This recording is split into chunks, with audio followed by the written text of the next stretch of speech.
cell gi mu àndal ci yëf yi xam nañ ni day jeex te waxul tey bi nu xëyee démb waxul xëyul wax ba fii loolu itam moom nees koy gisee. waaw loolu mën naa jàpp ni ci am na lu sooxe parce que lu mel ni état d'urgence bu ñu ko jëlee ci régime normal état de droit mu jeex war nañu génne sax benn communiqué wax ni président peut-être dana wax ak askan wi wala soit président de la république mi ngi waajal benn bataaxal bu war a génn wala benn donc téere wala benn décret bu mu war a jël mais tey jii nii vide juridique amul constitution bi li mu tënk la wax xam nga man xamoon naa ni mënuñoo yokk état d'urgence parce que il fallait que ba ñu saisir assemblée nationale te saisir assemblée nationale amul te loi bu bees bi ma dem na est-ce que démb sax bi minuit jeexee couvre-feu bi valable na. couvre-feu bi diggante minuit ak 5 heures du matin couvre-feu bi kon valable tul woon démb à partir de minuit ku mu neexoon mënoon ngaa génn nga dox te dara du la ci fekk parce que bi ñu koy jël boo xoolee même le ministre de l'intérieur arrêté yi mu jël ñaari arrêté yi donc démb la doon jeex ci minuit te arrêté yooyu ñoo doon prolonger président de la république li mu jël léegi nag tekkaaral bi peut-être que président de la république mi ngi waxtaan mi ngi saytu mais ci jamono yi ak ci jafe-jafe yi donc comme ni ko El Hadj waxee warul am vide boobu toujours mesures yi dañu war a toppante nga xamante ni soit day am benn cohérence wala day am benn permanence dans les mesures mais en tout cas état d'urgence bi jeex na démb ci Dakar ak Thiès mesures yi ñu jëloon aussi mesures yooyu dàkk na démb léegi bu ñu waree demaat ci yeneen mesures il faut que président de la république xaatim ko moom ministre de l'intérieur. mais est-ce que du indi jafe-jafe déjà ak situation bi nii xëy na nit ñi bëgg a génn di xalaat naan heure bi bu jotee heure ku fekk yooyu noonu dafa mel ni mun est-ce que loolu mën indi problème seen diggante ak ñi nga xamante ni sax xamuñu affaire ni mu war a demee boo génnee gars yi mën nañ laa jàpp ak yooyu noonu te fekk ni yow yaa nekk ci dëgg ndax app ga jeex na. waaw dina doy waar trop xam nga dañu naan nul n'est censé ignorer la loi. mais loi boobu noonu peut-être que ñu bëri amuñu ko wala ñu bëri sax liiruñu ko te donc yow mën nga rappeler tey jii nii ñi di takkandeer yi la loi ne leen lii kat moom may sañ-sañ bi ñoom ñu xool waaye tey jii nii jafe-jafe dina am ci askan wi parce que ñëpp yoruñu téléphone. sàggantul nag balaa ngeen cay leer lu bëri xew yaram yi tëccu lépp voilà ba nga xamante ni tey jii nii moom laay wax ni nguur gi mënoon naa génn benn bataaxal wala ministère de l'intérieur génn beneen bataaxal pour ñu wax ak askan wi wax leen ni donte état d'urgence bi jeex na war ngeen a mën a ndégganiku ñu xaar li ñuy décider wala quelque chose comme ça waaye patt ni pataaral loolu noonu baaxul ci démocratie baaxul ci état de droit parce que défaut de communication la te day violer un droit fondamental qui est le droit à l'information. dañu dégg opposition beeg ñenn ñi ñu yëngu ci wàllu société civile sax di sàmmal nit ñi seen ak seen yelleef jàpp ni yeesal googu assemblée nationale defal Macky Sall ci wàllu état d'urgence gi mën na ca pëtëxlu jaay doole askan wi est-ce que mën naa ne. waaw moo tax li ñu def nii moo tax ma ni lewul ci wàllu yoon lu tax lewul ci wàllu yoon parce que constitution bu Sénégal dafa am lu mu may président de la république muy njiitu réew mi mu may ko doole mais dafa am fu mu ko yamloo fi mu ko yamloo.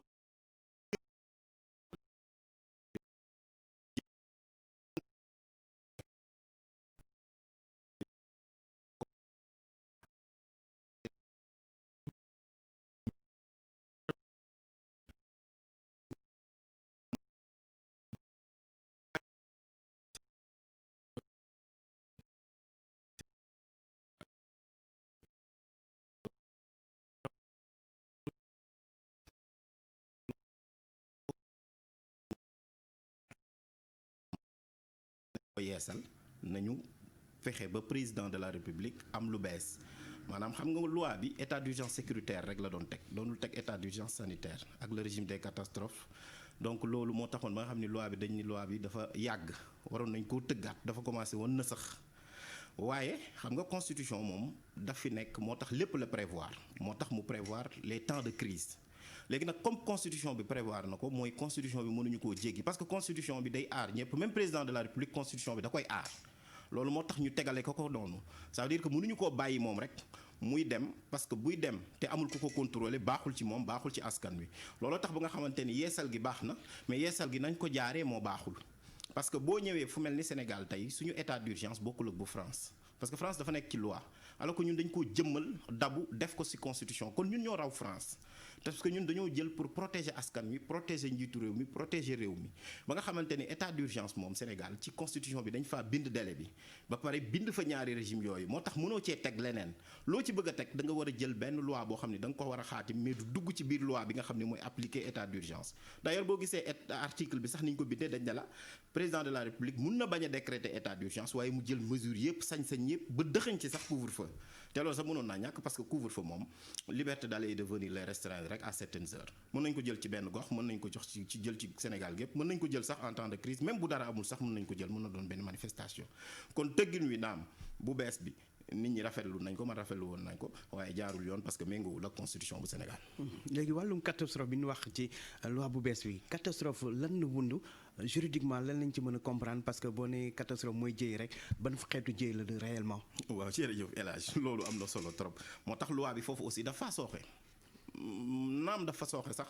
mais nguur gi peut-être que mun nañ leen nangul ci benn pàcc. li ñu leen ko mën a nangulee mooy dafa am concept yoo xam ni boo ko bëggee définir dañu naan boo ko bëggee faram-fàcce ci loi da ngay jël risque c'est-à-dire que loo ko faram-fàcce mën na laa tënk foofu nga fàtte leneen donc parfois dañ naan mën nga koo faram-fàcce mais aussi boo ko faram-fàccewul ci benn côté bi mën naa indi lor parce que ku nekk mën na koo def porox ndoll pour jaar fa loolu moo tax nag ci yoon dañuy am. mu ne baatu catastrophe naturelle leer na de mën na su ci rax leneen catastrophe naturelle kay mooy mbënd mbaa géej gu débordé ak daay ak ñoom seen loolu kay nu ci ab président mën a jaaree ngir def lu ko neex. waaw xam nga dañ ne catastrophe naturelle et sanitaire loolu la ñuy wax quoi. waxuñu rek naturel et sanitaire. donc nga xam ni donc dafa am leneen lu ñu ci yokk beneen bi ci topp mooy njiitu réew mi mun na jël kooku comme opportunité. xam nga bu fekkee opportunité la bu boobaa noonu ordre public day dugg et ordre public prévention la te donc catastrophe naturelle wala kii mën nga ko jël comme quelque chose de préventif bu ko defee nii donc ak yelleefu nit ñi mën nga ko restreindre en disant que man kat am na lu ma njott ni mën naa ñëw parce que président mën na koo jël ci njott mën na bañ a xaar ba mu yegg si mu jël ko léegi nag bu boobaa nag pour ñu mën a am nag un système boo xamante ne dafay garantir liberté yi. C'est trop recherché ça. Mais c'est ça le droit aussi Babacar droit. du caaxaan parce que virgule wala point virgule rek mën naa taalum réew bu fekkee dañ ciy juum ci texte wala ci constitution moo tax luñ ciy bind dafa war a leer nañ parce que bu leerul rek day indi interprétation ku ne mën a waxal sa bopp moo tax ba nga xamante ne lu ci nekk dañ ko war a tekki bu ko defee nag régime de catastrophe naturelle dafay am ñaari critère juridique xam nga critère mooy signe distinctif donc su boobaa noonu day am n'est-ce pas la notion de catastrophe en tant que telle boobu opportunité day dugg mais président de la république aussi dafay am lu ñu ko ci tegal juridiquement mooy la gravité du rek benn gaz day tàkk fee rek nga di catastrophe naturelle wala donc sanitaire non day loo xamante ne jëye la waaye jëye ju jéggi dayo ba nga xam ni président de la république en temps normal mënu ko donc daan bu boobaa noonu nag mën na jël jumtuwaay yi nga xamante ni loi bu bees bi bëgg na koo jox su boobaa noonu mu jàkkaarloog moom geetaru mën koo daaneel waaye donc da ngay gis ni critères yooyu yëpp comme binduñu ko ci loi bi président de la république moom ci dégginam moom moo koy interpréter yow ni nga wax ni moom mën na ñëw gisee ko neneen. Ngouda Mboup ñu tàbbi nag ci coowal constitution ak troisième mandat coow li bëri na lool naam fan yi dal na waaye semaine bee gis nañ ko ci mel ni maître Doudou Ndoye wax safaanuk li ñu lay faral ngay dégg di wax ne melokaanu constitution bi war naa mën a tax Macky Sall yóotu troisième mandat Doudou Ndoye xam nga ñëpp nangul nañ ko xam-xamam ci wàllu droit xaw ma xam jàngal na la am déet est-ce que ànd nga ak moom ci loola. waaw maa ngi koy nuyu di ko gërëm moom di suñu doyen parce que jàngalekat la woon faculté de droit avant mu fay jóge di doon avocat muy borom xam-xam aussi jàngal nañ sax ay téeréem donc muy suñuy wajur donc ma koy ñaanal waaye man mënuma nangu loolu damay jàpp ne dafa juum te ni ma koy jàppee mooy ni ma ko bëgg a faram-fàccee mooy lenn constitution bu Sénégal dafa am nu mu tëddoo président de la république dañu ko jëmmal waaye président de la république ci Sénégal ni ñu koy fale bokkul ak même France gi nga xamante ne sax dañu defee ni suñu constitution dañu ko tëbbee foofu ci loolu bokkul ñun suñu constitution Sénégal ni ñuy fale njiitu réew article 28 ak 27 moo ko teg 29 pardon moo ko teg léegi nit ki pour mu mën a nekk candidat dañu ne sa dossier il faut mu am 9 pièces ak 9 mentions boo xoolee sax da ngay gis ni loolu lañ doon reproché donc Karim Wade ak Khalifa Sall ne leen daf leen manqué benn pièce bi muy carte électeur donc 9 pièces yooyu ak 9 mentions yi bu la ci manqué doo nekk candidat mais ki nga xamante ne nag moo ŋànk nguur gi moom 10 pièces lañ koy laaj maanaam dañuy xool ba xam matal na loolu waaye dañuy xool ba xam aussi moom ndax def na ñaari mandat yoo xam ne dafa tegloo peut-être da koo tollanti waaye boo déggee li suñu doyen wax Maître Doudou Ndoye dafa ne candidature la ñuy waxuñu mandat waaye bu boobaa noonu jumte day am parce que man mën naa indi beneen notion aussi muy candidat à la candidature ñi doon wut parrainage c'est des candidats à la candidature nekkaguñu candidat donc pour nga nekk candidat aussi pour nga exercer mandat bi il faut impérativement nga nekk candidat te conseil constitutionnel mooy wax ñi nekk candidat moo tax pour nga mën a aussi def ñaari mandat yu tegloo il faut nga def ñaari candidature yu tegloo donc foofu interprétation boobu amu fa place donc mandat la ñu mën a donc bind beneen bi ci topp mooy président Macky Sall la constitution bu Sénégal 103 articles la amul benn bu ko ci may ñetteelu candidature li tax mooy président Macky Sall dañoo bind ci constitution bi ni képp ku fi nekk benn mandat nga mën a def te benn yoon lañ koy tollanti mu tegloo léegi ñu ne bi ñu demee référendum dañ koy changer bi ñu koy changer nag maanaam dañuy réviser constitution bi maanaam dañ koy soppi rek même constitution moo fi nekk président Macky Sall ne ñëw ni dañuy dëggalaat loolu maanaam ku fi nekk léegi dootul juróom-ñaari at mais juróomi at la ñuy doon ngay def mais benn yoon nga koy tollanti loolu nag bu amee boo gisee article mais yeneen borom xam-xam yi nee nañu mandat bu njëkk bi juróom ñaari at yi est-ce que jël nañ ko en compte comptabiliser nañ ko mën nañ jàpp ne ñooñu bii nii mooy premier mandat bi et que mën na am deuxième mandat. loolu conseil constitutionnel moo ko réglé depuis 2012 ci kaw Ablaye Wade ñu bëri dañuy wax sax 2016 boo xoolee 2016 lan la woon mandat bi ci diir bi nekkul woon ci tollanti bi kon boo xoolee. ci diir bi ci tollante bi conseil constitutionnel bi ñu demee ci mandat président Abdoulaye Wade la fa ni woon pour nga mën a tollanti ñetti yoon il faut que mu am disposition transitoire te fii le président Macky Sall amul sax disposition transitoire mieux moom dafa indi article 104 bu bees dem leen ngeen xool mu ne lépp luy disposition transitoire man dindi naa ko te en droit constitutionnel amul problème de retour non rétroactivité c'est le principe de l'effet immédiat damay joxe exemple bu terre à terre soo ñëwee tey ñu ne la pour nga nekk candidat ci élection présidentielle il faut nga am 9 pièces ak 9 mentions benn pièce bi mooy nga am nationalité Sénégal képp amoo beneen nationalité gis nga loolu soo ko bindee tey képp ku bëgg a doon suba candidat bu amee ñaari nationalité mënut a doon candidat il faut nga am disposition transitoire donc disposition transitoire loolu pont la boo xam ne daf lay may nga mën a jéggi ñaari mandat yi loolu tey président Abdoulaye Wade loolu ci la conseil constitutionnel jaaroon ak article 104 président Macky Sall amul loolu moo tax constitution bii nii mayul président Macky Sall mu mën a am ñetteelu candidature parce que dañ ko caabi ba pare ñu def ko dans la clause d'éternité président Macky Sall moo fi indi loolu te loolu dañ koy dooleel ndax lan mooy maanaam Sénégal fii ba àdduna du tukki bu ñu changé wul constitution ku ne benn mandat nga mën a def ñu mën ko tollanti benn yoon muy juróomi at muy juróom-ñaari. ñu jeexal ci minute coowal xaalis bi Ousmane Sonko ak Pastef doon sàkku ci Sénégalais yi ak na ci ministère de l'intérieur taxawee ne jaaduwul rawatina xaalis bi jóge bitim réew ñu ne xamuñu fu muy jóge sa jàngat ci ñeent fukki seconde. waaw li mu mën a wax mooy ministre de l'intérieur mi ngi ci rôle am parce que moom la ñu dénk parti politique yi te financement des partis politiques day loo xam ne dafa sérieux pour un état moom laay wax naan il faut prendre le financement des partis politiques au sérieux def nañ ko ci référendum bi sax ba article 4 dañ ni il faut ñu moderniser ko waaye ci bataaxal bi ni ko ministre de l'intérieur bindee dafa juum parce que boo jëlee constitution bu Sénégal article 3 ak loi 81 dafay tudd les nationaux te nationaux Sénégal mooy sénégalais bi nga xamante ne dafa am nationalité sénégalaise mu nekk fii ak mu nekk bitim réew mën na jël xaalisam mën na jël kopparam dugal ko ci parti politique te du am tolo na doon xaalis boo xam ne xaalis bu leew la xaalis boo xamante ni amul fenn fu ñu mën a dutee ni la jóge mais su dee loolu gëm naa ni ministre bi foofu rek la juumee ci interprétation boobu parce que ku ne bitim réew mën na financer parti politique bu nekk Sénégal. jërëjëf Ngouda Mboup constitutionnaliste jërëjëf El Hadj Ndiogou Diène El Hadj Assane yegsi na ñu ziar Astou Mbène Thioub ak ñamu toogal ndool ca fa Almadi yendoog jàmm. Soumari.com. jërëjëf sëñ Fall sa studio nugg na torop merci beaucoup merci à votre invité Ngouda Mboup professeur Ngouda Mboup et merci aussi à El Hadj Assane foofee xibaar yi door na fa fii ginnaaw publicité bi lay doon. Restaurant chez Katia. venez passer un agréable moment en famille. Vous y vivrez des moments inoubliables, même en ces temps de Covid-19. Port de masque obligatoire. Protégez-vous et protégez les autres.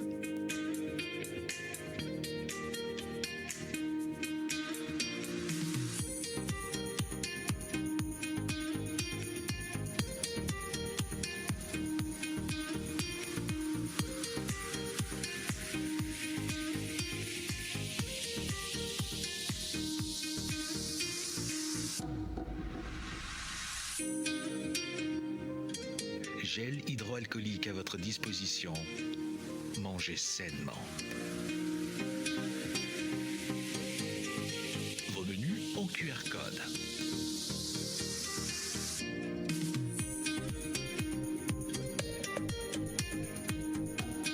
Respectons la distanciation et limitons les contacts.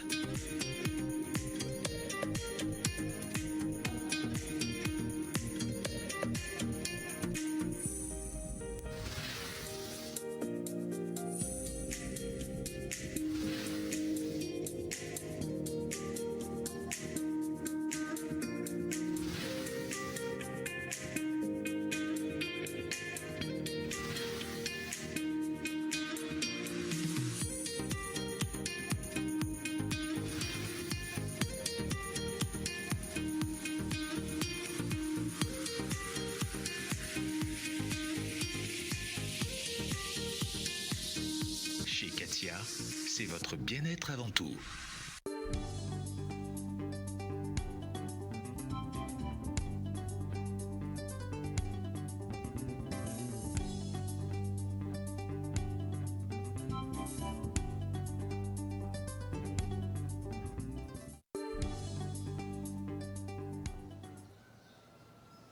xibaar yi sumbe dañ koy tàmbalee ak Cheikh Ngaye Doba mi génn àdduna moom nag bokkoon na ci membre conseil économique social ak environnemental nekkoon fi tamit président association des cinéastes du Sénégal moom nag dafa feebaroon ba ñu entré ko fële ca hôpital principal bu Ndakaaru moom Cheikh Ngaye Doba nag réalisateur la woon fële ca radio télévision bu Sénégal te jamonoy ORTS président Horizon sans frontières moom nag dinañu ko yóbbu garde à vue fële ci section de recherche bu Colobane ma nga fa woon sax dañ koy déféré ci lundi bi moom kii di waa Amnesty International jàpp ni arrestation boobule ki nga xamee ni moo gën a kawe ci exécutif bi maanaam moo ko commandité Boubacar Seye ñu fàttali rek ci guddib ajuma bi guddib ajuma waaw la ñu ko teg loxo fële ca aéroport Blaise Diagne bu Diass ci xibaar yu mu yëkkati woon ci koppar boo xamee ni ñi nga xamee ni ñooy dem ci immigration clandestine mbëkk mi maanaam dañu ko jagleeloon. dañuy dem fële ca école bu Dalifort foofu nag directeur ba fa nekk mooy ART ci masque yi nga xamee ni dafa jàpp ni daal dafa manqué lool élèves yi respecté wuñ li ñuy wax geste barrière ci salle de classe yi nga xamee ni nemmeeku nañu dafay faral di bari nit ñu teewlu ci reportage Habib Faye ak Modou Diop. école bi néew na lool nga gis fi élève bu takk masque nekk ci biir salle bi wala sax ci cours bi. li ko waral directeur bi ne amuñu ko moo waral takkuñu ko te bu ñu sañoon itam ñu jàppale leen ci. 60 75 ba 80 xam ngeen ne loolu même su pandémie amul les normes sont largement dépassées en principe dans une salle de classe warul dépasser 50 voire même 45. parce que amuñu masque yow koo xam ne papaam amul genn wàll liibaru suukar nu muy jëndee masque du jënd masque affaire bi. bañ ñu takk nit ñi bañ ñu takk mais dañoo amul masque. moonte ci biir l'école yi ci vague bu njëkk bi tegoon nañ fi comité de veille et de suivi ngir rek mu mën a sàmm wér-gu-yaramu xale yi waaye gisatuñu ko. amoon nañ des agents de la Croix-Rouge stationnés devant la porte ak devant certaines salles de classe di mesurer température élèves yi di joxe gel mais après au fur et à mesure pandémie bi di dem dañoo bàyyeeku comme ni ñëpp population bi bàyyeeku. loolu moo tax affaire bi xaw a yéegaatu bi bu ñu sañ foog ñu dikkaat pour dimbale ñu ci feebar bi parce que ñun jàngale lañuy def salle de classe yi mais prévention yooyu bu ñu sañoon day am ñoo xam ne dañuy ñëw fii mu nekk complément dimbali ñu ci. waral na mu ne liñ fi war a defaat bëri na te it faaw ñu soppiwaat doxalin ngir doomu jàngoro gi bañ a doxantu ci biir l'école yi. mais ça ce n'est pas la responsabilité des enseignants yi du ñoom enseignants yi dañuy jàngale rek léegi ñooñu ko war a régler nañ ko régler élèves bu ñu sañoon ñun bu ñu ñëwee école dañuy takk masque dañuy sangu ba set sol yére yu set. classe yi fees moom mu ne faaw rek ñu jàppale leen ci lii wóorut benn yoon ci seen wàllu wérgu yaram rawatina jamono ji ñuy dund ak lii di virus bi ndaw ñi dañ leen exposé mouvement action indil na leen ay masque waaye lii ñoom ñu ne doyul ndax itam ay table banc doon na seen jafe-jafe te weesu nañ ay junni yoo xamante nit ay ndongo lañ yi jàngee ci l'école bii. fële ca Mérina Dakhar foofu nag poste de santé ba moo nekk ci anam yu doy waar bâtiment ya màggit nañu ba ña ngay waja daanu infirmier chef de poste ba fa nekk nag moom moo xibaar loolu lee ne structure ba sax jamono yi dafa am jafe-jafe ngir rek jël en charge malade yi fa nekk ci contexte Covid 19 bi ñu nekk ñu teewlu ci reportage yu Cheikh Anta Diop ak Seyla Kia. ñu ngi fii ci Mérina Dakhar digganteem ak Ngaye Mékhé toll ci fukki kilomètres dëkk bii day benn poste de santé moo fi sampu juróom-benn fukki dëkk ak juróom-benn fii la ñuy fajoo waaye nag bërëb bi ci ay jafe-jafe yu metti la ñu nekk. jafe-jafe poste bi nag wax naa ko léegi gis ngeen bu nawet ñëwee am na bureau yoo xam ne day senn kër sage-femme bi du nelaw bu tawee sama kër lu ICP bi moom it noonu ay zinc la. même bureau yi sax ay zinc la bureau yi boo génnee nii ci biti da nga gis ñun loolu dal ci ay toile loolu moo leen wane ne nawet bi passé xawoon nañu sonn boo génnee fi yëpp ngeen xool ay toile lañ ci lal poste la boo xam ne nag laaj na ñu tabaxaat ko fu ñuy fajoo fu neex a présenté la war a doon waaw kon nag gàllankoor la bu mag ci paj mi ci Covid bi war na tax ñu defaraat ko parce que li ñuy wax salle d'isolement amu fi bu ñu amoon kaa tey dinañ am jafe-jafe te nit nag day prévoir ëllëg. moom sax nee na fu nekk la waaye di ñëw di fi faju si. fii ba Pekes fii ba fu ne la di jóge di ñëw fii. ñàkk jumtukaay tax ay ndaw yu nekk fii ci Kajoor ci Mérina Dakhar duppee seen bopp ànd taxawu suñu gox jóg ñoom it indi benn appareil boo xamante ne dinañ ci mën a xool jigéen ñi nga xamante ne dañuy am cancer ween. waaw matériel bi mammographie la pour ñi nga xamante ne xamuñu ko mooy appareil boo xamante ni day dépister le cancer du sein donc matériel la boo xamante jigéen ñi ñoo ko tax a jóg muy matériel aussi bu am solo bu rare boo xamante ni daanaka dans la région fii hôpital régional bu Thiès rek moo ko fi am. ndaw ñi féete fii ci Mérina Dakhar nee nañ dañoo bëgg a fexe dugal seen loxo ci poste de santé bi ngir nag askan wi yeewoo fii man fee fajoo ci pajin bu mucc ay. dañuy wax ci ab promoteur immobilier boo xamee ni nag dafa am yéene tabax ci site bu ñuy woowee la Falaise askan ma fa nekk nag di ko naqarlu ndaxte jàpp nañ ni foofu ab espace la boo xamee ni population bu maanaam askan ma fa nekk ñoom ñoo fay daje di féexal seeni xol dañ leen di teewlu ci micro Ababacar Camara. fekkente ne ba ñuy commencé liggéey chantier bi wax nañ leen ne yéen a ngi ci domaine maritime bi te lii décret présidentiel la arrêt ministériel la toppatawuñ ko donc bi ñu woowee anam ñëw fi ak brigade environnement tamit ñëw nañ def nañ fi 1 heure de temps constaté nañ ko nee nañ lii du yoon waa ji amul droit tabax fii population bi fi mu ne nii décidé nañ saisir danañ déglu chef de l'État lu mu wax ba pare parce que moom mooy kilifa ñépp donc danañ déglu chef de l'État lu mu wax ak lu muy def ak instruction yi muy joxe bu fekkente ne arrêté wuñu chantier bi daaneel ko su boobaa danañ saisir ñi ñu nar a saisir mooy la Cour internationale. ñoo ngi ñaan encore Monsieur le Président mu dimbali ñu sur ce problème. actualité internationale bi la ñuy dugg ànd ceeg Modou Fall tàmbale ko fële ca Ouganda ak Bobi Wine ni jàpp ni résultat élection yi nga xam ni moo falaat Yoweri Museveni jaarul ci yoon. waaw ñoom loolu lañ jàpp kon ci ab kuréel ñu duppee leen NUP di plateforme de l'unité nationale nga xam te ni kon ki jiite opposition bi foofu lay di Bobi Wine moo ko jiite moom nag jàppale ni Bobi Wine kon jamono ji ñu ngi ko assigné en résidence maanaam dañ ko téye ci biir këram gannaaw na conférence de presse nga xam te ni amal na ko wane ni à distance wane nag ndam gi nga xam te ni jox nañ ko kii di Yoweri Museveni gannaaw premier tour élection bi moom jaarul ci yoon te ñoom danañu wéy di ko manifester ca Tunisie jàpp leen ni ay dajoo moo indi nag li nga xam te ni rek moo di jëye foofu lay takk der yi ak ñoo doon manifester daal di laale ci wil yu bëri ca dëkk ba ñoom jeunes yu bëri ñu daal di leen teg loxo fàttali nag ni kon fukki atu ndaw mi di Jasmine te taaloon boppam indi woon fa révolution foofee ca Tunisie la ñuy màggal ca France député yi danañ sëgg ca projet de loi boo xamante ni ngir rek xeex li nga xamante ni moom la ñu duppee séparatisme ci nasaraan mu di juróom fukk ak benn ci article ak junni ak juróom ñaari téeméeri amendement yoo xamante ni daañu ko xool tey ci commission ba projet de loi bi ñu ne Macron di njiitu réew mu France moo ko bëgg ngir rek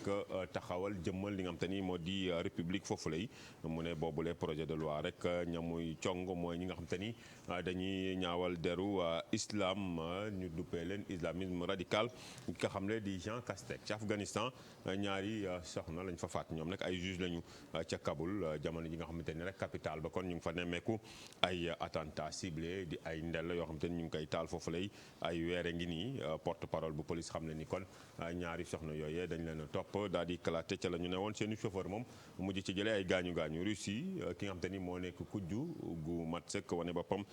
jëmale ca Kremlin ba maanaam Vladimir Poutine Alexei Navalny lay wuyoo moom nag ni ki démb la ñibbi ca Moscou nees mu yegg rek ñu daal di koy teg yoxo daal di koy jàpp kon avion ba mu duggoon nag dañ ko mujj kon soppi ab yoonam moom ak ñu bëri ña mu àndaloon leeral yi dañ ci ànd ak Mamadou Moustapha Ndiaye.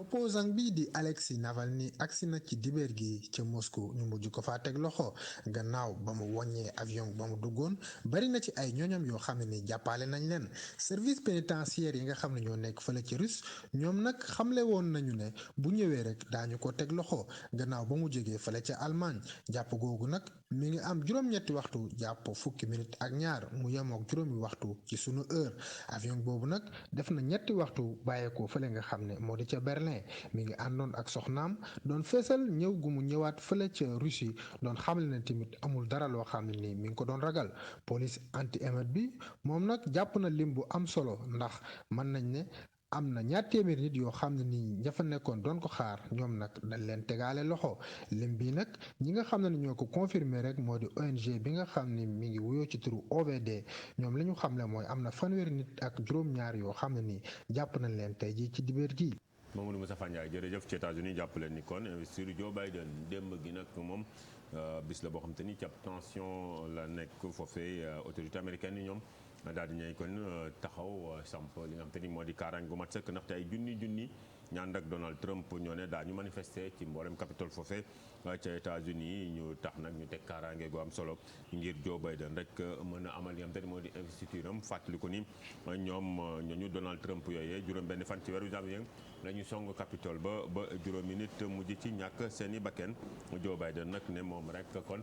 bu toogee dana def lu gaaw daal di signé ay décret atum 2020 doon at moo xam te ni jàpp nañ ni bu bizarre la ndaxte ñu ne suuf gi ci la tournée gu gën a gaaw na mu kon ni nga xam te ne daaw kon tàmm di def loole nag waral kon bis yi maanaam wàññeeku atum 2020 ñu jàpp ni itam mooy at mi nga xam te ni nemmeeku nañ ci mbas mi mu di Covid 19 waaye itam confinement Cheikh Tidiane Diaw kon 2020 mooy at mi gën a bizarre daal ci at yi. jërëjëf Mamadou Fall asuli moo fi gënoon a fës ci xibaar. merci beaucoup Cheikh Tidiane mu nekkoon ñaareelu taasu xibaar yi ci biir Info Matin télévision Futur Média mu nekkoon Modou Fall ak Cheikh Tidiane Diaw sëñ Modou defe naa des na tuuti ngay dem biti réew de di nemmeeku dëkk yi. gën ñoo xamale ak ñoom. investiture bi kay man fogoon naa instant bi ma nga Washington. non dem na ba ñëw di xaar investiture. merci beaucoup Modou Fall merci aussi à vous chers téléspectateurs ànd ak télévision Futur Média suba ba léegi ci info matin defe naa ni waxtu jàngat bi jot na balaa ñu ci xuus rek daal di dalal Daouda Mine bisimilah noo dundee sedd bi. sedd bi moom sedd na trop maa ngi leen di nuyu di am mbégte encore une fois teew fii. merci beaucoup Daouda ci kanam tuuti lay doon ak moom jàngat bi jëm ci coowal Boubacar Seye borom Horizon Sans Frontières nga xam ne aljuma ba léegi mu ngi ci loxoy yoon tey nag ñu koy xaarandi ci kanamu procureur ginnaaw jàngat bi tamit dinañ am gan mu di Abdoulaye Fane sëñ bi Fane bisimilah am mbégte loolu dara la ci plateau télévision Futur Média info matin. waaleykum di salaam nuyu Soxna Astou. bisimilah di nuyu sëñ Modou. Cheikh Tidiane ak Daouda. di ñaan yàlla yal nañu yàlla jàppale. ba njàngale mi nga xam ne moom moo ñu tax a jóg. yàlla saafaraal ko ba lépp dal di jaaraat ci yoon.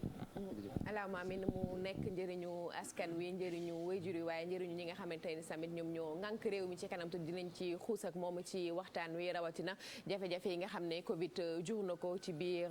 daara yi naka noonu ci nekkinu askan wi waaye laata loolu ñu dalal Daouda Mine ci jàngatu bés bi.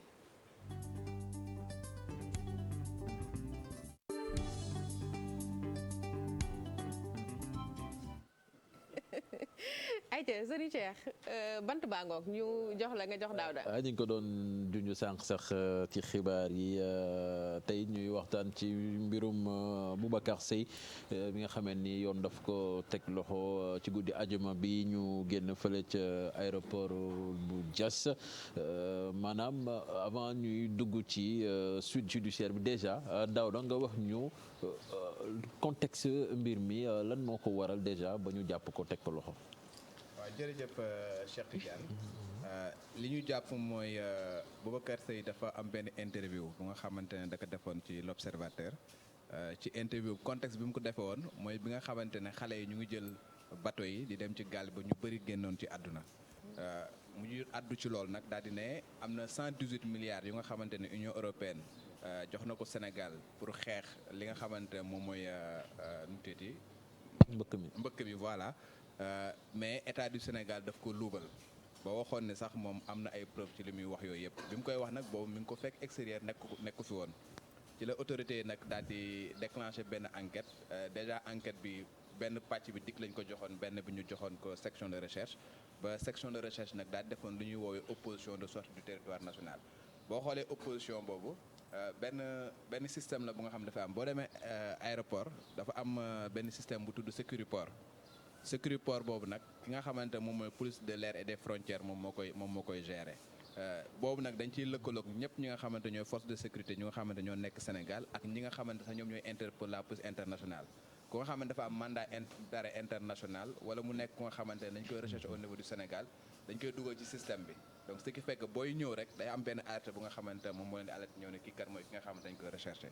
léegi nag noonu lañ def nag Boubacar Seye bu nga xamante ne mandat bu nga xamante ne waa section de recherche ñoom ñoo ko demandé woon donc moo tax ba mu yegsee rek système bi daal di koy signalé ñu daal di koy téye woo section de recherche daal di leen koy jébbal loolu moo nekk li nga xamante ne mais mbir mu mel noonu su amee est-ce que jaaduwul nga weddi maanaam teggi tuuma balaa ngay jàpp wala parce que quand même ñëw rek jàpp ko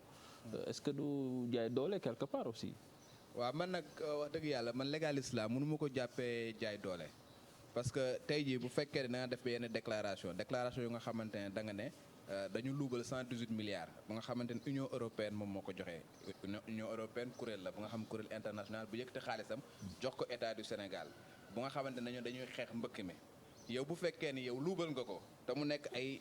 fee yu nga xamante fee yu dëgg la ka nga xamante daf ko luubal am na daan yu nga xamante ne loi bi defoon moom moo war tegu ci kaw mooy détournement de deniers publics te ka nga xamante ne dafa luubal suñ ko jàppee ay kaso mën na ko ci fekk lu ëpp juróomi at ak ay daan yu nga xamante ne ci ay amende yu extraordinaire mais ka nga xamante ne yow yaay def déclaration bi également déclaration bi dafa war nekk déclaration bu wér parce que bu fekkee ne da nga def déclaration bu nga xamante déclaration bu fausse la bu nga xamante ne yaa ngi tuumaal réew bu nga xamante ne mën na am sax ay conséquences parce que tey jii bu ne dañuy xeex mbëkk mi yow ñu ne jël nañ xaalis jox ko état du Sénégal luubal ko yaa ngi gën a mën a pousser jeunes yi nga xamante ne ñoom ñoo ngi doon tokk mbëkk mi ñu gën a mën a topp bateau yi di dem parce que ils vont se dire que wax dëgg yàlla ñun kat am nañ ay raisons dem parce que comme dañu indi xaalis pour que ñu xeex ñu def ay projet fii mais bu ñu ñëwee suñu oto yi dañ koy luubal ñun amatuñ lu ñu fiy def affaire yi mën na am yeneen conséquences donc ki nga xamante ne def na déclaration nag déclaration bu fekkee ne déclaration bu dëppoowul ak yoon ak dëgg loi bi dafa am lu mu tëgg parce que dafa am benn article bu nga xamante moom moo nekk code pénal article 255 bu nga xamante moom mooy tudd diffusion de fausse nouvelle su fekkee ne da nga joxe information bu nga xam information bu nekkul dëgg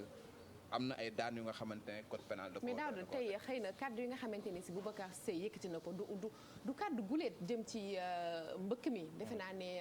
rapatriement yàgg nañ ko fi gis ay ndaw yu dem ñu ñibbisi nga dem aéroport nga wàcc aéroport ñu jox la benn junni ñenn ñi yëkkati kàddu ne xaalis bi ñuy jox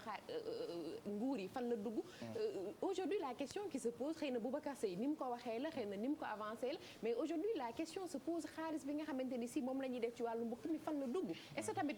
il y va pas de la crédibilité ou bien de la responsabilité de l'État retracé waat parcours xaalis boobu yëpp ñu xam exactement lan lañ ci def ak luñ ci defut. waaw no d'accord naa ak yow parce que bu fekkee nañ ne règle de transparence ñu ni tey boo jëlee Union européenne parce que ñun gis nañ par exemple le Frontex bu nga xamante ne dañ ko fi kuréel la bu nga xam ne dañ ko mettre en place pour xeex contre l'immigration clandestine gis nañ ne ay kuréel yu nga xamante ne yu naa laa koy wax sax yu Europe yu bëri ñoom ñoo ci nekk mu nekk France que mu nekk Espagne et consort gis nañ ne peut-être am na xaalis bu nga xamante ne Frontex da ko doon dugal donc normal na état du Sénégal mu retracé wax ne nangam lañ jot fii lañ ko dugal fan lañ ko dugal fan lañ ko dugal loolu normal la je suis d'accord avec toi mais dama ne nit ku ci nekk également bu fekkee ne da nga ñëw ngay yëkkati ay tuuma yu nga xamante yaa ngi koy teg ci nit wala nga koy teg ci république da nga war a am ay preuve tuuma yooyu nga xamante ne moom nga jóg bu fekkee ne da nga yor ONG nga am lu nga xamante ne yaa ngi koy wax def déclaration ñëw ne 118 milliards parce que c'est un chiffre rond da nga ne 118 milliards. léegi c'est précis su fekkee ne da nga ne nangam génne nañ ko ci xaalis jox ko pour que ñu xeex nangam war nga am preuve yi nga xamante ne moom mooy été déclaration yi boo ko deful rek boobaa da yoon day dal ci kaw parce que article 255 bi ma la wax également mën na dal ci kaw. waaw léegi ban. Sénégal pour mu xeex mën mi mais ñi nekk ci nguur gi ñoo ko séddoo c'est-à-dire moom loolu la ci dolli ñi nekk état bi ko ñoom ñoo ko séddoo waaw parce que comme mooy li ma la wax loolu boo ko waxee ça veut dire que am na ñoo tuumaal te ñooñu normalement bu fekkee li nga wax dëgg la ñooñu dañ leen a war a jàpp pour détournement de deniers publics te boobaa kaso la ñuy dem plus de 5 ans moom moo nekk li nga xamante moom la loi bi prévoir ak ay amende yu nga xam ne nañ dem sax ba seen alal yëpp ñu nangu ko état du Sénégal nangu ko mais su fekkee ni kaddu boobu nga xamante wax nga ko amoo ay preuve wala dëppawul ak yoon yow su bopp si boobaay loi bi ci yow lay. mais mu mel ne organisation yi nga xam ne ñoom ñoo sàlloo xeex ak yelleefu doomu aadama yi ñoom gisee wuñu noonu ñoom lu ñu gis moo di jaru ko woon en fait. waaw xam nga man pour man damay bëgg woon chaque fois man légaliste la man damay wax li nga xamante ne maanaam daal li nga xam ne moom la yoon tëral. waaw li nga xamante ne man du ma bëgguma interpréter parce que bon nekkuma ci kuréel défense des droits de l'homme man dama jàpp ne lii mooy li nga xamante ne moom la yoon tëral. tey jii mun nga def déclaration liberté d'expression dafa am mais liberté d'expression dafa ànd ak responsabilité. bépp booy yëkkati kaddu bu nga xam yaa ngi koy jëmale ci nit wala yaa ngi koy jëmale ci institution il faut que kaddu boobu nga vérifier d'abord la véracité kaddu boobu avant nga koy jibal parce que bu fekkee defuloo ko rek après conséquences yi mooy lu mel ni mën na la dal. voilà tey jii ci lundi may ma il n'y avait pas une interdiction de sortie est-ce que violewul interdiction de sortie bi ñu ko def. non amuloo interdiction de sortie parce que nekku fi woon mi ngi woon extérieur. donc d'ailleurs bi mu jógee Espagne di ñëw si lañu koy jàppee aéroport. voilà moom tey ci lundi lañ ko war a déféré justement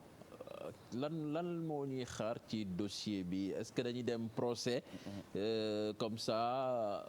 pour mu leer parce que dafa accusé parce que ñële tamit weddiwuñu est-ce que yëf yi procès mooy mën a am pour mu leer ci gëtu nit ñi wala dañ koy ñëw rek te denc ko après maanaam waxtaan am ci ñu bàyyiwaat ko comme ça du leer ci bopp nit ñi. waaw loolu aussi bu fekkee nañ topp procédure pénale bi nga xamante ne moom la yoonu Sénégal tëral tey dañ ne dañ koy déférer au parquet déférer au parquet moom mooy présenter au procureur tey bu ñu koy présenter mooy section de recherche dañ koy jël yóbbu ko au niveau de la CAV ak PV yu nga xamante ne tàppe nañ ko bu ñu jëlee PV yooyu la ñuy jël daal di koy yéegal ci procureur de la République foofu nag situation yu bëri mën na fa am procureur mën na jàpp ne enquête bi doy na que ni ñoom moom li nga xamante dañ koy tuumaal jàpp na ne am na mu jël dossier bi daal di koy enrôler yóbbu ko flagrant délit bu boobaa ñu jugé ko au niveau du tribunal des flagrants délits instant boobu mën na ko jël inculpé ko ñoo na ko teg naa tuuma bi ci yow daal di koy place sous mandat de dépôt yóbbu ko rëbës en attendant ñu koy jugé loolu mën na nekk moom mooy procédure flagrant délit mais lu bëri lu ñu gis bu fekkee ni délit bi nga xamante ne moom la ñu visé muy diffusion de fausse nouvelle lu ci bëri li ñuy gis mooy dossier bi dañ koy jël ñu jébbal ko benn juge d'instruction léegi nag bu boobaa procureur dafay préparer benn document bu ñu tuddee réquisitoire introductif document boobu lay jël daal di koy confier benn juge d'instruction parce que procureur buy jël dossier di ko jox juge d'instruction du ñëw rek ñoo doon Modou Fall juge d'instruction jox naa la dossier sàngam dafa am document bu mu ko koy joxee boobu lañ tuddee réquisitoire introductif ci réquisitoire introductif daf naan ko jël dossier sàngam confié naa la ko dama bëgg nga inculpel ma ko sur la base de tel article du code pénal dama bëgg nga placer ma ko sous mandat de dépôt wala dama bëgg nga placer ma ko sous contrôle judiciaire donc man am naa yaakaar que ni tey jii dossier bi nga xamante mooy dossier Boubacar Seye su ñëwee tey au niveau du procureur da koy jël jébbal ko benn juge d'instruction tey jii même boo xoolee ni ñu tëggee article 139 bu code de procédure pénale dafa wax ni bu fekkee ne dañoo viser diffusion de fausse nouvelle procureur su jëlee dossier bi jébbal ko benn juge d'instruction le juge d'instruction est tenu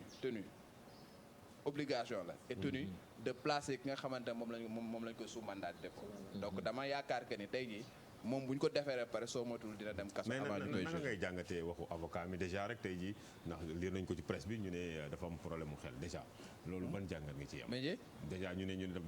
Boubacar Seye dafa am problème mu xel non en fait ñoom waxuñu problème xel dafa ne psychologiquement affaire da ko atteindre parce que effectivement nit ki bu ñëwee rek yow yaa ngi def 48 heures yaa ngi ci avion yi pendant 48 heures nga ñëw au niveau de l'aéroport rek xam nga ñu jël la patam mais demoo fenn te déjà dañ lay cuisiner voilà déjà foofu te section de recherche quand même c'est des gens très redoutables xam nga dafa nekk ay enquêteurs yu nga xam ne non seulement dañu redoutable dañu nekk ñoo xam ne ñu xarañ lañ seen liggéey donc buñ la fukkee normal nga tiit normal également nga xaw a tàggoo sa sago tuuti normal également que nga am ay jeexi jaax ci sa xel c'est normal donc psychologiquement mënoo nekk à 100%. Voilà, est-ce que ce n'est pas pour préparer les enquêteurs pour leur dire que ni lépp lu mu fa wax c'est peut-être qu'il est sous pression. non mais non bëgguñu wax dafa jaxasoo quand même. voilà waaw mais dama bëggoon laaj rek daaw doon xanaa arrestation Boubacar Seye bi bokkul ci arrestation yi nga xamante ni suñu ko defee réew mi day yëngu. parce que déggoon nañ fi kilifa gi réew mi 31 décembre mu ne am na nit ñoo xamee ni soo leen jàppee mën nga yëngal réew. te loolu bon xam nga en général yooyu suñ koy wax day fekk ñooñu dañ leen tudd ci wàllu mbuxum ci wàllu xaalis. kii tamit def accusation ñu jàpp ko quelque part tamit day poser la question que la justice est-ce que tout le monde est au même pied d'égalité devant la justice sénégalaise. La fameuse politique du deux poids deux mesures parce que bon tuumalante yi moom bëri na fi gis nañ fi récemment ku ne da ngaa lekk xaalisu kër gañ la dénkoon kii ne ko lekk ma ko yow yaa jël lii donc. titre foncier. li Cheikh Tidiane wax est-ce que dañoo war a dem jëli ñëpp ñoo xamante ni si dañuy tuumaal ñoo xam ne dañu lekk alalu askan wi déglu leen wala dañu war a yem rek ci Boubacar Seye. waaw man dama am yaakaar que ne allusion bi mu def mooy président de la République jour 31 décembre bi muy wax ni am na ñoo xamante ne boo leen jàppee bu ma xamee ne bu ma leen jàppee dëkk bi lakk du ma leen jàppaloo je pense que loolu déclaration bu malheureuse la. bu nga xamante ne président bi moom moo ko wax. parce que président quand même moom moo war a veiller à ce que institutions yi jaar yoon parce que moom si boppam sax keroog wax na ko ba ne moom mooy clé de voûte des institutions moom la constitution permettre à ce que mu def loo xamante ne ñëpp Sénégalais yëpp dinañ gis seen bopp ci seen justice institution yëpp mën a dox convenablement donc bu ñëwee moom si boppam def déclaration wax ni am na ñu nga xamante ne du ma leen jàppalu parce que mën nañ lakk dëgg wala nangam ak nangam je pense que un état doit être fort et que ñëpp ñu nga xamante ne dañ jàdd yoon dañ leen a war a teg yoon amul ma Samba amul ma Demba. Là, la loi cesse d'être pour tout le monde finalement. voilà bu waxee noonu. moom mooy notion universalité. bi ñuy wax justement bu waxee noonu moom si boppam day accréditer la thèse selon laquelle il y a du deux poids deux mesures. am na ñu nga xamante ne am naa sañ-sañ ñu teg leen seen kaw parce que dara du ci dikk mais am na ñoo xamante ne kenn du leen laal parce que boo leen laalee dëkk bi tàkk affaire yi alors que loolu waru am dans une république képp ku nga xamante ne tu es en marge de la loi je pense que dañ laa war a teg yoon parce que les lois sont faites pour des hommes et doivent être appliquées sur des hommes et je pense que ki nga xamante ne nag ñoom ñoo féete kaw ñoom ñoo war a veiller à ce que loi yi ñu koy appliquer ci tout le monde pour mu am équité xam nga mooy le fait que justice bi mu nekk lu nga xamante ne ku ci nekk dafa war a appliquer convenablement maintenant Boubacar Seye def na benn déclaration bu nga xamante ne jàpp nañ ne waru ko woon def parce que amul ay preuve de lu mu def de la même manière également képp ku nga xamante ne jàpp nañ def na loolu également war nañ la teg comme ni ñu tegee Boubacar Seye pour au moins ñu mën a wax ne justice bi daf fi nekk pour tout le monde sinon lu muy indi mooy dañ ko singali woon xam nga bu ko jàpp parce que am na yu nga xamante ne yàgg na ko dénoncer on le voit yàgg na day xaw a niroog règlement de compte finalement. niroog règlement de compte mën na prêter le flanc certes en faisant une déclaration bu nga xamante peut-être amul preuve yi xam nga mais dama yaakaar que ne bu fekkee rek dañ ne dañuy bëgg affaire yi jaar yoon nañ ko tegee loxo parce que def na déclaration noonu la ñu war a tegee loxo keneen ko nga xam déclaration bu nga xam jàpp nañ déclaration bu fausse la. merci beaucoup Serigne Cheikh. Sallana. buur na de waaw buur na de moom mbirum Boubacar Seye moom defe naa Daouda wax na lépp xam nga Daouda moom ABF jamono l'Observateur wax il est toujours difficile de parler après midi. merci beaucoup Daouda merci beaucoup Modou Fall merci beaucoup Cheikh Ahmed Tidiane donc ñuy xaarandi li nga xamante ne si Daouda moom mooy tukkee ci coowal Boubacar Seye loolu ñu ngi koy xaar tey ci kanamu procureur de la République télévision Futurs Médias dina leen ko toppal ci xibaaru benn waxtu yi juróom-ñaari waxtu bu tegee fanweeri simili ak juróom-ñetti waxtu jërëjëf Daouda jaajëf merci beaucoup merci Daouda Mine merci pour cette belle lecture merci beaucoup en tout cas c'est toujours un plaisir de partager le plateau avec vous tout de suite ñu dalal gan gi Abdoulaye Fane.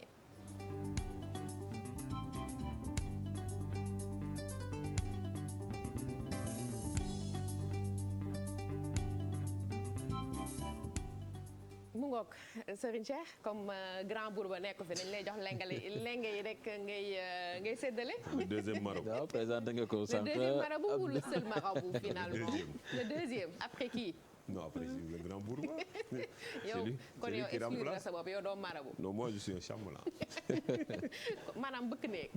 yaay bëkk néeg du Serigne Cheikh. ay jar voilà su présenté nga ko sànq Abdoulaye Fane président bu Union nationale des associations des parents d'élèves et étudiants du Sénégal moom la ñuy dalal tey te xam nga li ko waral rek mooy contexte bi nga xamee ni ci la ñu nekk muy Covid ak njàng mi ñu bari jàpp ni école bi jamono ji ñu nekk ab foyer de transmission la ci coronavirus bi te école yu bari nemmeeku nañu ni li ñuy woowe respect des gestes barrières sàmmoo wontewuñu ko yow en tant que président Union nationale association parents d'élèves yi naka nga gisee loolu. xam nga école yàlla dafa dogal boo ko seetloo bu ñu xoolee statistiques yi daanaka bu ñu jëloon juróom benn bi maanaam 1/5 de la population sénégalaise ñoom ñoo constitué école bu ñu nee école moom mooy ñi fa nekk di ndongo yi ak jàngalekat yi 97000 te boo xoolee aussi encadrement pédagogique bi maanaam ñi nekk ci ministère yeeg yëpp daanaka pratiquement 5 millions sur 15 millions d'habitants ñoom ñoo fi nekk. loolu rek déjà loolu firnde la buy war ne war nañ ci bàyyi xel bu baax a baax a baax a baax. historique bu tuuti rek moom mooy ñaar fukki fan ak juróom ci weeru juin ba ñu ubbee classe d'examen yi bu ngeen ko seetloo matukaay ya ñu jëloon li ko jàlle ci kuréelu bokk moomeel ñuy wax collectivité territoriale gouvernement bi ak même ay personnes individuelles ay donateurs yoo xam ne lu nekk def nañ ko def benn maanaam mobilisation bu mag mais ñun li ñu seetlu ñun waajuru ndongo yi mooy le 25 juin bii taxawaay bi nga xam ne bii dañ jëloon nañ ko daanaka dafa mel ni ñëpp bàyyindi ko à commencer par les autorités parce que am na benn dispositif de communication boo xam ne bi taxawaloon nañ ko boo xam ne bi ñëpp bàyyi nañ ci xel pour 551 000 élèves. Comment se fait-il que pour à peu près 5 millions yoo xam ne yi dañu war a dem fii ba le 14 août ñu war a jàng déjà distanciation physique maanaam soriwaay boobu ñuy wax xel sax xalaatu ko. mais xam nga yëf yi dafa mel ni triomphalisme daf ci amoon parce que bi ñu jëlee décision ubbi classe d'examen yi daanaka classe d'examen ngay jël baaxee ko école lëmm ce qui veut dire que distance bi dina mën a nekk maanaam respecter gestes yi dina yomb mais bi loolu passé dafa mel ni dañoo toog croiser les bras xaar ni daal école na tijji ñëpp dem jàngi école te fekk li ci war defuñu ko woon te xamoon nañ ni nii lay mujjee après. Cheikh Tidiane foofu la ñuy xaaree état parce que état day réguler bu situation amee moom mooy war a mën a di fexe ba lépp war a mën a jaar ci yoon boo ko seetloo ba mbir mi amee taxawaay bi mu amoon déjà mettre nañu en place un comité interministériel bu ngeen ko fàttalikoo lu mat fukki ministère ak ñeent yoo xam ne yi dañuy tourner autour de l'école muy transport ay santé ou ainsi de suite yëpp dal di lëkkaloo di ci ku nekk sa pàcc ngay jéem a seet nan ngay war a mën a doxalee de telle sorte que mbir mi jaar ci yoon comité interministériel dañ ko déggatul sax protocole sanitaire aussi am na beneen deuxième protocole sanitaire boo xam ne bii dafa doon tenir en compte maanaam nombre ñi ubbi. salle de classe yi. salle de classe yi yëpp protocole sanitaire bi moom dañ ko teg fee ku dem ci école yi parce que ñun dañuy dem ci école yi am nañ ay banqaas muy APE ci école yi mais li ñu constaté da ngay dugg ci école loolu ñuy raxasoo fële lañ koy teg ndox du fa am dara du fa am masque moom waxatuñu ko da ngay romb sax ci mbedd mi bu xale yi wàccee doo gis kenn ku sol masque à plus forte raison même quelquefois du mën a ñëpp la nag mais ñi nga xam ne dañuy jàngale sax di ŋànk école bi daanaka masque presque amatul. xale yi foo leen fekk ñu ngi en groupe en plus. mais au-delà sànq yaa ngi koy wax au-delà comité interministériel boobu nga doon wax mais déjà comité de gestion au niveau des écoles à la base. est-ce que tey ci école yi comité de gestion Covid yooyu ñu doon wax ba tey mu ngi am. ndax bu fekkee amul koo xamante ni si moom moo sàlloo saytu. kenn du gis jafe-jafe yi. xam nga ñun Sénégal sunu défaut moom mooy bëri dara danaan tëll rek. ñëpp dal di ñëw wër ko. départu gaynde arrivé Kakata. voilà dafa mel ni loolu la ñu constaté fii gis nga établissement scolaire yëpp instruction yi ministre bi defoon ci note d'orientation bi ba muy def déclaration bi dañu ne woon dañuy def ci école bu nekk li ñu naan comité de veille et d'alerte boo xam ne bii muy ASC bi ci koñ bi bàjjanu gox bi groupement féminin yi ak ñëpp ñi nga xam dañuy tourner autour de l'école te ñu sës école bi. dañuy créer benn comité de veille boo xam ne bi directeur bi wala principal bi moom moo koy coordonné bu ko defee dispositif de prévention individuelle bi day nekk ci bunt bi nga xam ne dañu koy gérer wax dëgg yàlla loolu dafa réglé woon problème yu bari parce que ñun dañu am ay exemple yu leer damay citer rek Diamniadio gi nga xam ne lycée Diamniadio bàjjanu gox yi nekk ca dëkk ba ñoom dañu jëloon ku nekk benn classe di relayante nga xam ne chaque fois ku nekk classe bi nga jël say dispositif dal di gérer say élèves de telle sorte que donc risques yi day gën a wàññeeku. comité yooyu lan moo ko nërmeel dañoo amul jumtukaay dañoo amut nu ñu liggéey. question de suivi la rek. wala parce que aussi ministre bu fekkee ne man je dis que bu fekkee ne da ngay diriger aussi war ngay peut-être yenn saa yi ngay contrôler en amont. maanaam nga créer benn kuréel boo xam ne bii yenn saa yi da ngay saytu parce que am na ay IA ak ay IF ci école kii mais ñoom ñoo war di def di tourner di xool ndax la nga xam ne ni dañ ko mettre en place est-ce que ñu ngi koy appliquer et puis régulièrement ñu évaluer parce que même au niveau du ministère je dois le dire dañu daa def au moins chaque mardi wala tous les 15 jours mardi dañu daa def benn visioconférence amatul parce que je crois que aussi ministère ci boppam bi ñu demee ba gis ne deuxième vague am na en principe li ñu waroon a def mooy war a woo ñëpp ñi nga xam ne ñooy tourner muy société civile bi ak ñëpp ñuy intervenir ñu dal def évaluation xool yan dispositif la ñu war a mën a def de telle sorte que dinañu mën a fànq mbir mi. mais loolu est-ce que jotul mu dellu si waat ci ni mu gën a gaawee ci daar ndax li ñu gis nii tamit buñ ci indiwul saafara li muy jur safara lay doon ci ñun. on a fait l'appel depuis le 11 novembre parce que la veille du 12 novembre dañ def benn déclaration parce que ñun dañu seetlu woon ne lii am na nu muy demee war na mën a ñëwaat def nañu ay déclaration wax nañu et je crois que c'est l'occasion aussi vraiment pour que ce comité man waxuma ministère de l'éducation sax mais comité interministériel bi parce que transport yi gis nañu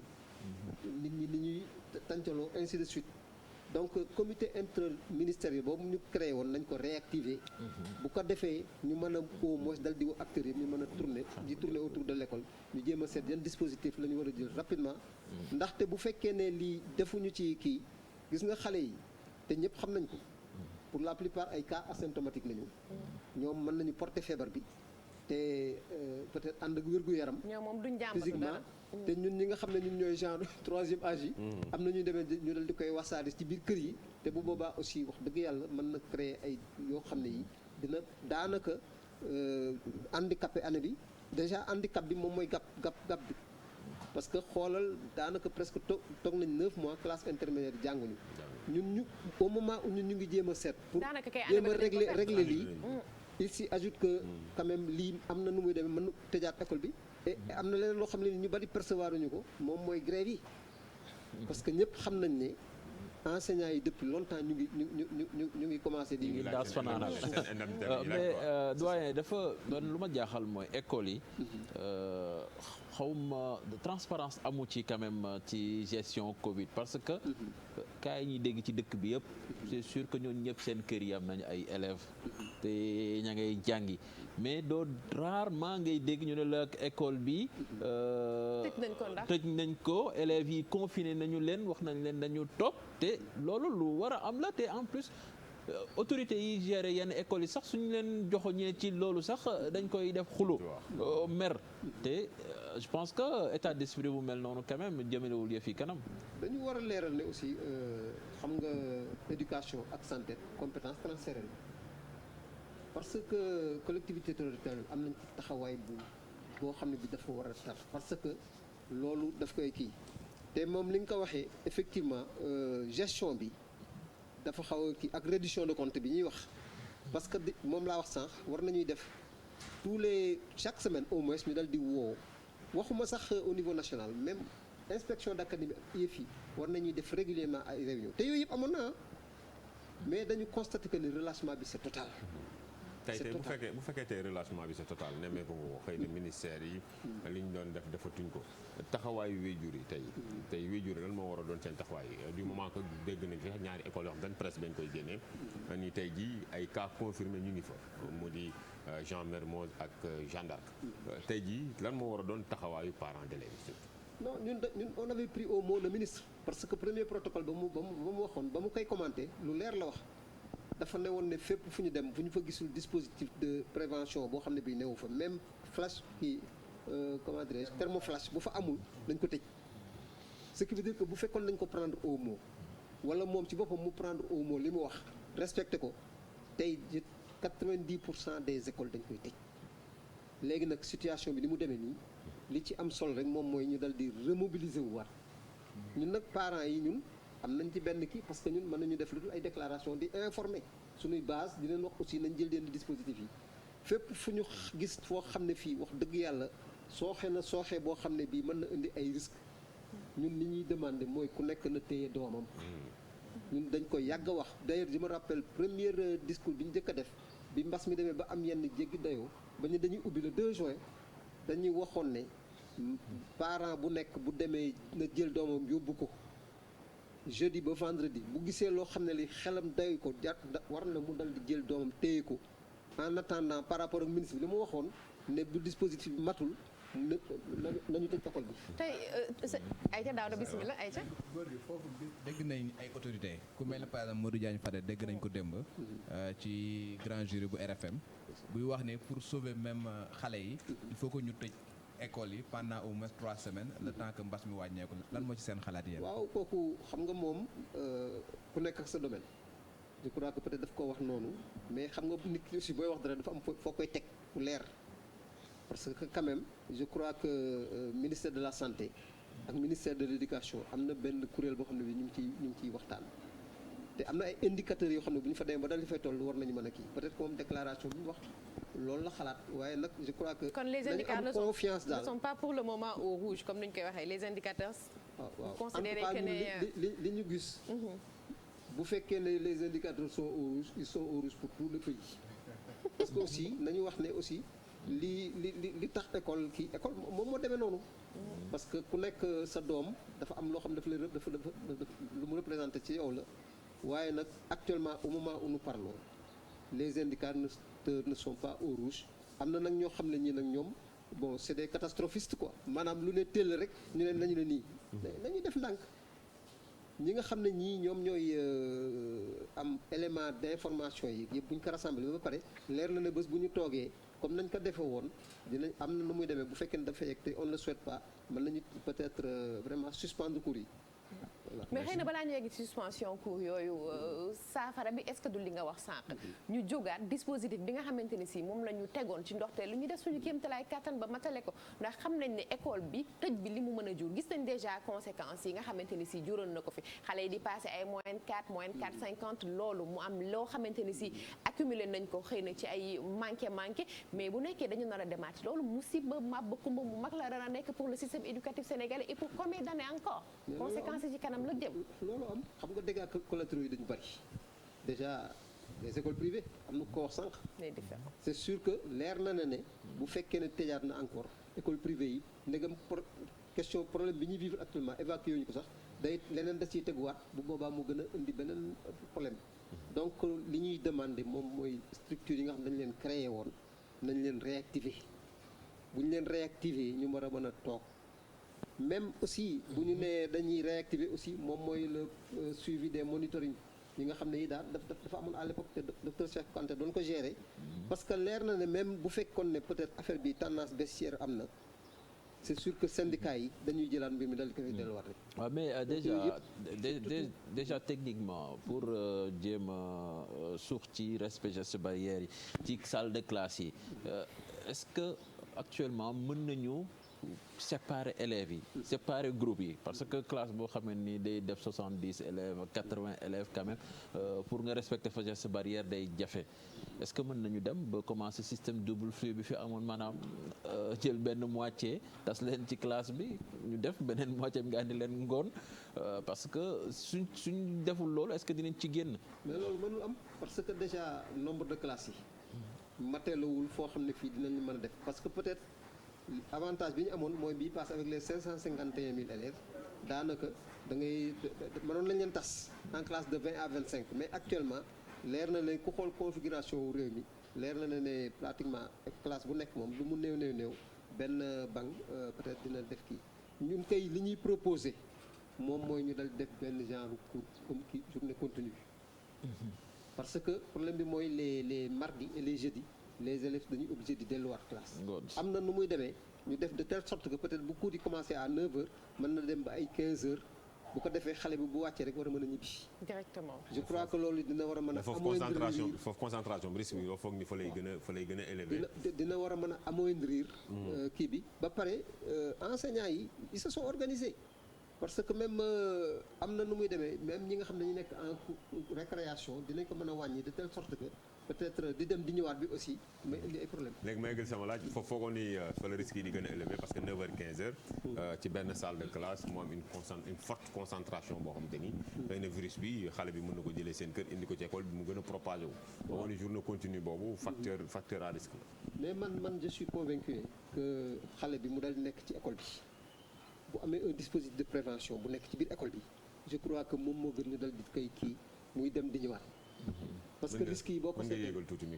boo ko seetee pratiquement moom mooy les déplacements et aussi gestion wu récréation cours de récréation je crois que ñoom am nañu dispositif boo xam ne bi enseignants yi sur le plan pédagogique ni ñuy mën a def de telle sorte que quand même dina war a wàññi mais foofu tamit sëñ bi fane yombul ne ndax xale yi dañuy daw nga mbaal kii jàpp keneen ki rëcc la mbiru xale moom moo nekk loo xam ne yombul gérer sëgam ñaar ñett ya nga am sa kër toog leen di nga ko wax téeméeri yoon ci bés bi asamaan nga yor ci ay juróom fukk ak juróom benn fukk ci benn saal waaw loolu am na moom en plus dañuy wàcc comme ni nga ko waxee déjà récréation bi problème la suñu génnee dañuy groupe ñoom ñëpp nekk en groupe dem rang ci jaaykatu sandwich bi. waaw jaaykat yooyu sax dañ ko tere woon ci dañ ko tere ba léegi de. c'est revenu encore yooyu yëpp ñëwaat na. ñu ngi ba léegi parce que dañuy dem ci école yi da ngay gis abord yi école yeeg yëpp jaaykat yaa nga fa te ci protocole sanitaire dañ ne woon na sax kenn du fa jaay. donc mais est-ce que du tamit problème bi du maîtrise du protocole sanitaire boobu maanaam vulgarisation protocole sanitaire boobu parce que dañuy gis ne école dafay am règlement intérieur bi ku nekk da nga koy xam waajur wu nekk dañ lay yónnee règlement intérieur nga xaatim ko mais est-ce que tey protocole sanitaire boobu jotul ñu gën ko xamale ak jàngalekat yi jotul ñu gën ko xamale ak askan wi ba ku nekk di mën a saytul sa bopp vraiment vulgariser nañ ko te comme ni ma ko waxee comité de veille et d'alerte yi nga xam ne ñoom ñoo nekk ci école yi bu ñu leen mobiliser ba pare aussi am na beneen dispositif boo xam ne bi dañ ko war a def ci kër yi parce que nañu waxante dëgg quand on parle de prévention primaire li ma wax dama ko xam quand on parle de prévention primaire nañuy def de telle sorte que ñi nga xam ne ñoo nekk ci gox-goxaan yi kuréel yi ñu war leen a mën jox ay moyens yu leen mën a permettre ñu mën a liggéey pour mën a bu ñu gisee un cas suspect ñu jéem a seet nan lañ koy mën a kiiwee mais man ce que je constate dans ce pays on ne parle que de prévention médicale mooy waajoo yi nga xam ne chaque 10 heures il vient il nous présente des morts ak ay kii ak yooyu waaye je crois que li ñu war a def dëgg mooy def de telle sorte que nit ñi bañ a dee nit ñi bañ a feebar. gis nañu Serigne Cheikh defe naa ne l'appel du directeur de l'école Dalifort nee na nañ leen dimbali ndax amatuñu masque bëgg nañu waaye mënuñu. mooy li ma wax léegi rek non mais depuis masque bi sax des fois tamit. xale yi buñ duggee dañ koy parce wàccee que da ngay gis ay xale yi def CI CP mënuñ sol masque. da nga leen di jox masque bi ëpp leen. muy daanu wala ñoom sax ñu fàtte ko. est-ce que finalement li Diagne Fada proposé de solution bi parce que bu ñu xoolee ci première vague bi. quand on a bi ñu tëjee école yi. dañoo couper lii di chaîne de contamination bi. est-ce que tey tëj école bi 3 semaines tamit pour couper chaîne de contamination bi nekkul la solution.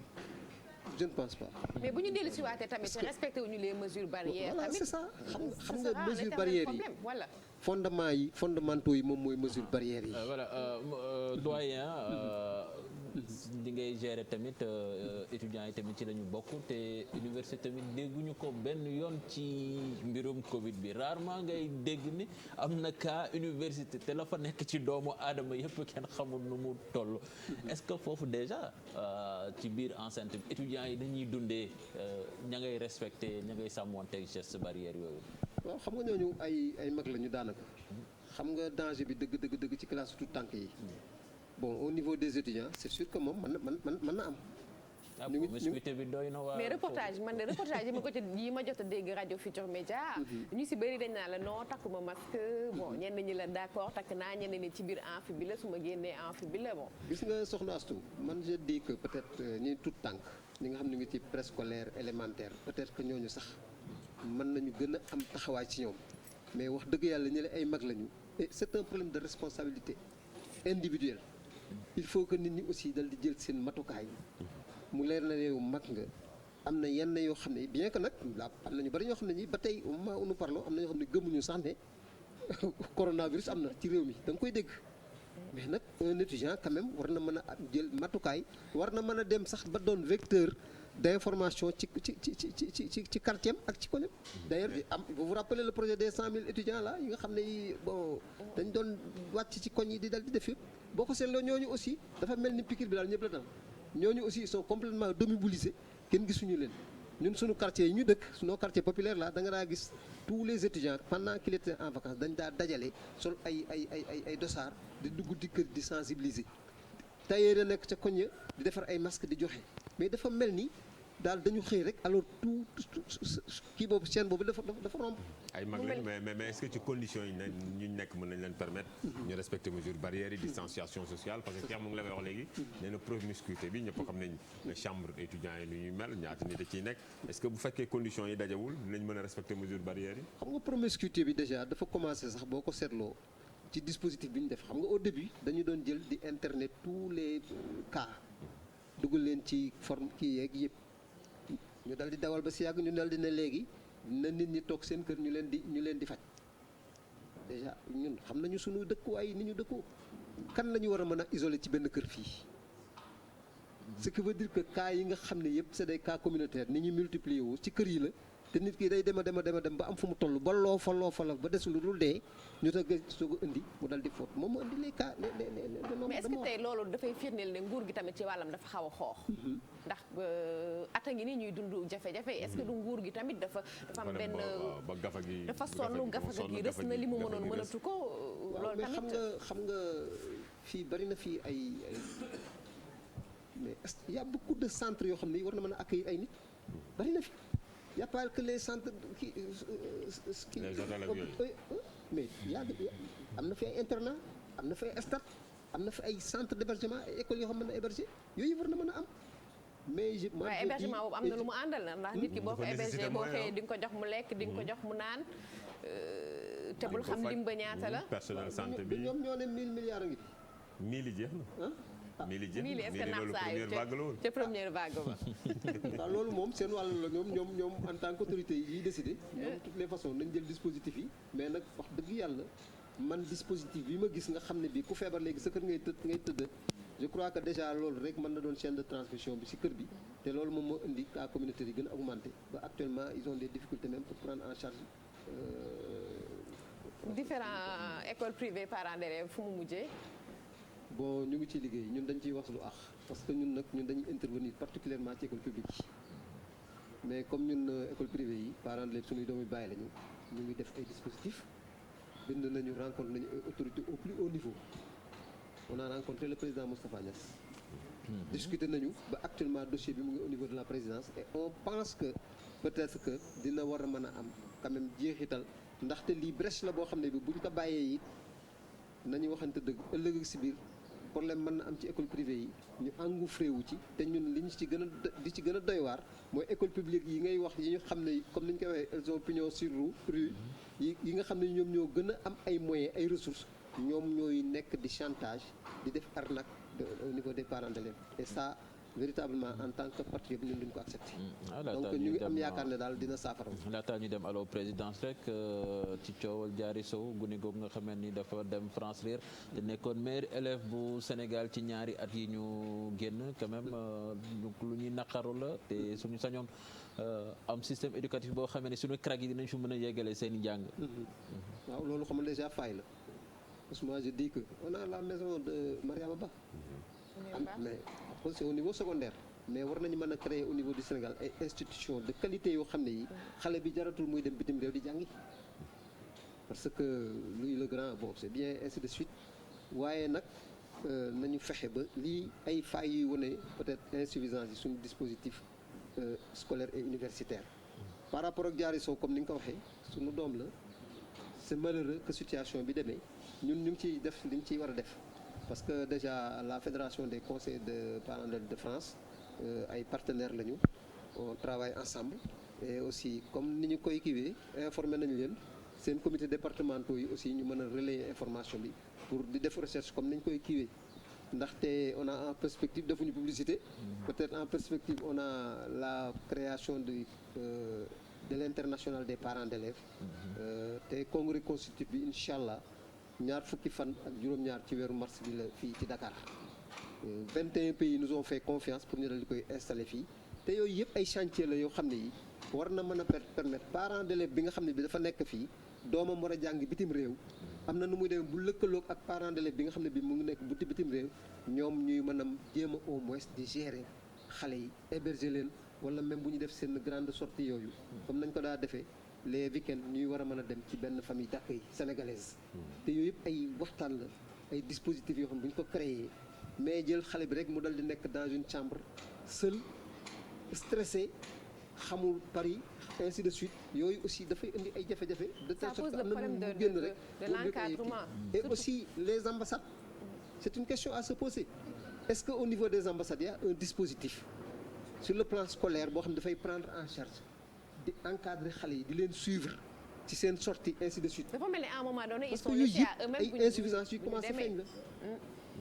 c'est ça. mooy li ñuy wax sànq rek dafa mel ne yenn saa yi xale yi bu ñu xësee ba dem jeex nañu nekkatuñu ci loxo kenn ils sont entre guillemets laissés à eux-mêmes. parce que na muy amee ay bureaux économiques au niveau des ambassades je ne sais pas wóoruma mais war na am ay bureaux des enseignements comme des enseignants au niveau des ambassades yoo xam ne yi dañuy contrôler suñu doom yi nga xam dañ fay nekk. ba pare problème bi mooy bu ñu demee nag ba xool gestu kenn du leen prendre en charge bu ñu demee fële ils sont seuls mais bés bu ñu amee seen diplôme fa la ñuy toog. te loolu dañ ko constaté il y a beaucoup de crack yoo xam ne yi dañ fiy génn fii am seen i diplôme dal di dem fële dem ba dal di xool gisuñu loo xam ne lii dina dalal seen xel sur le plan accompagnement ak retour pour ñu mën a am ay moyens pour poser kii léegi ñu dal di dem toog foofu dal di servir Sénégal. Enfin, servir France. Servir France. Voilà. Et malheureusement pour notre pays, la fameuse fuite des cerveaux. Voilà, c'est ça. Merci beaucoup sëñ bi Fane mbégte la woon dalal ci plateau télévision Futur Média Info Matin xanaa ñaan gu mujj gi rek mooy ñaan yàlla ñu bañ a tëj école yi ñaan yàlla tamit mbas mi dellu ginnaaw ndax gis nañ ne mu ngi def ay musiba naaru laay ci anam yu méttee ndax jàngoro ji moom diir bi mu lay faagaagal rawatina ci waajur yi doo am sax temps wu gëstu ne feebar na feebarul ak suñ koy ñàkkee benn la ñi nga xam ne dañ see ñàkk seen ay waajur yàlla na leen yàlla may xolu muñ ñi nga xam ne ñoom ñoo fi des yàlla na leen yàlla sàmmal boppam xale yi nekk ci école tamit yàlla na leen yàlla sàmm ndax nag buñ nee xale nga dellu kër ga looy njëkk a def mooy songu maam daw laami soog moom yenn saa yi ngay indaale loo xam ne xëy na da koy jural jafe-jafe ñaan yàlla rek mu saafara loolu yëpp ñu dellu si waat ci jàmm ak salaam en tout cas merci beaucoup et très bon courage pour le combat que vous menez pour le système éducatif sénégalais Fall Ndaanaan Fall Dollar waaw aywa kon tey allo président Samoul. déedéet tey ñoom dañoo bër tey ci altine bi ñàkkul sedd ba leen jàpp. moo leen jàpp kay kon ba ëllëg incha allah. incha allah bu soobee borom bi Daouda merci beaucoup. à la semaine prochaine incha allah wala ñu xaar ko alxames Serigne Cheikh. non semaine prochaine. alxames doyen jeune doyen. le tout jeune doyen le tout jeune. merci beaucoup Cheikh Tidiane merci. merci Assou. merci beaucoup aussi à vous chers téléspectateurs jërëjëf rafetloo ci seen ànd ak télévision Futur Média ci kanam tuuti yeewu leen dina teew benn waxtu rédaction Futur Média dellu siwaat fi ak xibaar yi di leen jaajëfal seen ànd ak ñun jaajëfal équipe technique bi merci beaucoup excellente journée à vous yàlla na leen yàlla sàmmal boppam ñu yendu jàmm ak salaam merci beaucoup